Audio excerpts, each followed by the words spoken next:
देखिए, अक्सर जो डरावनी कहानियां होती हैं ना, वो सिर्फ डराने के लिए होती हैं।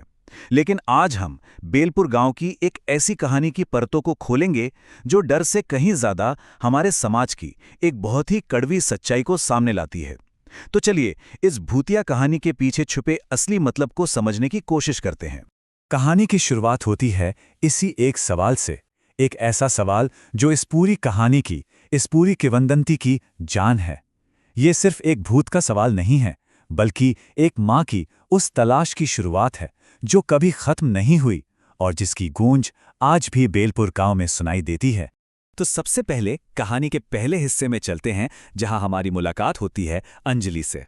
उसकी कहानी असल में वो कहानी है जो उससे रघुवीर के घर में हर रोज हर पल झेलनी पड़ी। ये सिर्फ एक किरदार की कहानी नहीं, बल्कि उस सिस्टम की कहानी है जिसने उसे जीते जी एक कब्र में धकेल दिया था। 8 साल।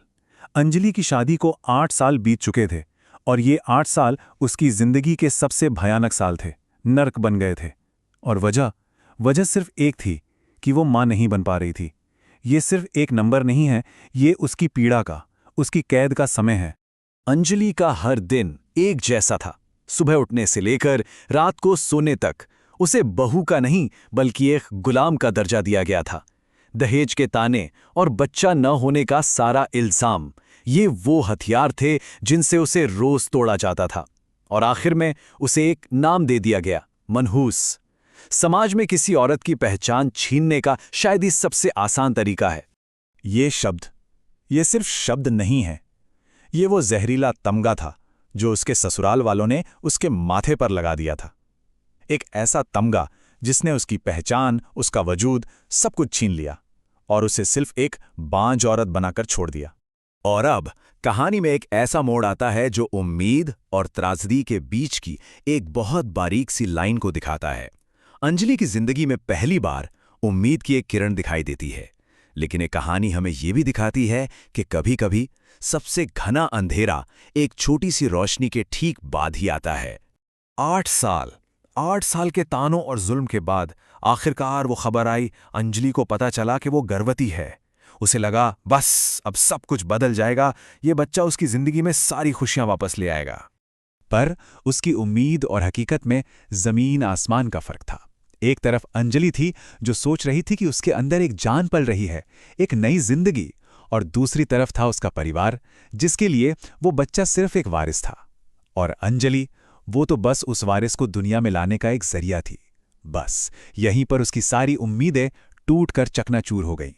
यकीन करना मुश्किल है, पर गर्भवती होने के बाद चीजें सुधरने की जगह और बिगड़ गईं। जुल्म और बढ़ गया। पति की मार पिटाई जारी रही। खाने को अक्सर बासी रोटी या सिर्फ पानी मिलता था, और उस कमजोर हालत में भी उससे घर के सारे भारी काम करवाए जाते थे। यहां तक कि डॉक्टर ने भी चेतावनी दी कि मां और बच्चा दोनों की जान खतरे में है, पर किसी को कोई फर्क नहीं पड़ा। अब हम कहानी के उस हिस्से पर पहुंचते हैं जहां क्रूरता की सारी हदें पार हो जाती हैं। ये वो पल है, वो भयावह क्षण जो दिखाता है कि इंसान जब हैवानियत पर उतर आए तो वो किस हद तक गिर सकता है।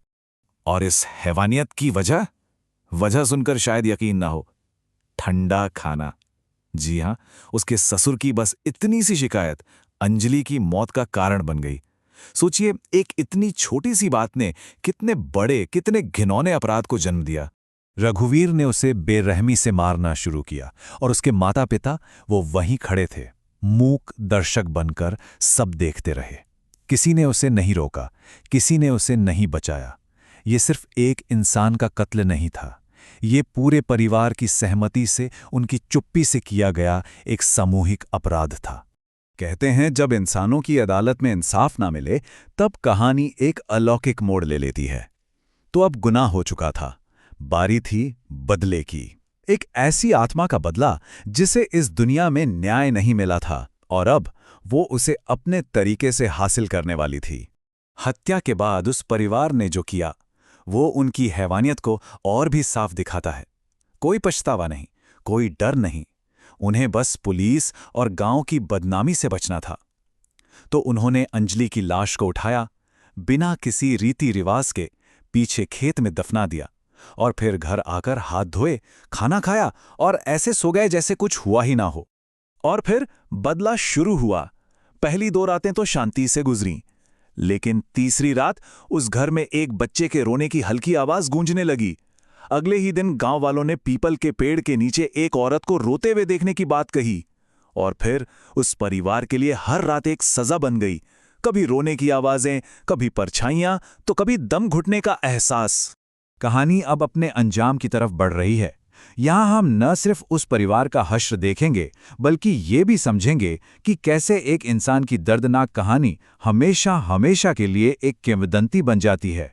ये अंजलि की विरासत थी, जो बिलपुर गांव में हमेशा जिंदा रहने वाली थी। और अंत में अंजलि की आत्मा ने अपना बदला ले लिया। एक सुबह रघुवीर और उसके माँ बाप तीनों अपने ही कमरे में मरे हुए पाए गए। उनके कर्मों का फल उन्हें मिल चुका था। अब यहाँ कहानी का एक बहुत ही दिलचस्प सांस्कृतिक पहलू सामने आता है। हमारी लोक कथाओं में एक गर्भवती महिला की आत्मा को, यानी गर्भवती आत्मा को, बहुत ज्यादा शक्तिशाली माना जाता है। ऐसा क्यों? क्योंकि वो सिर्फ अपनी अधूरी जिंदगी का बदला नहीं लेती, बल्कि उसके साथ अपने अजन्मे बच्चे के लिए अधूरा प्यार और अन्याय का गहरा गुस्सा भी जुड़ा होता है, ठीक अंजलि की आत्मा की तरह। बाद में गांव वालों ने आत्मा की शांति के लिए पूजा पाठ और अनुष्ठान भी करवाए, लेकिन अंजलि की कहानी वहां खत्म नहीं हुई। वो एक चेतावनी बन गई, एक ऐसी कहानी जो आज भी बेलपुर में दबी जुबान में सुनाई जाती है, ताकि ऐसा जुल्म, ऐसा अन्याय फिर किसी के साथ ना हो। और अंत में कहानी हमें उसी एक सवाल पर लाकर छोड़ देती है, वो सवाल जो अंजलि की आत्मा आज भी पूछती है। ये सिर्फ एक भूत का सवाल नहीं है, ये एक माँ की अधूरी ममता की चीख है, उसके साथ हुए अन्याय की गूंज है। एक ऐसा सवाल जिसका जवाब शायद कभी नहीं मिलेगा,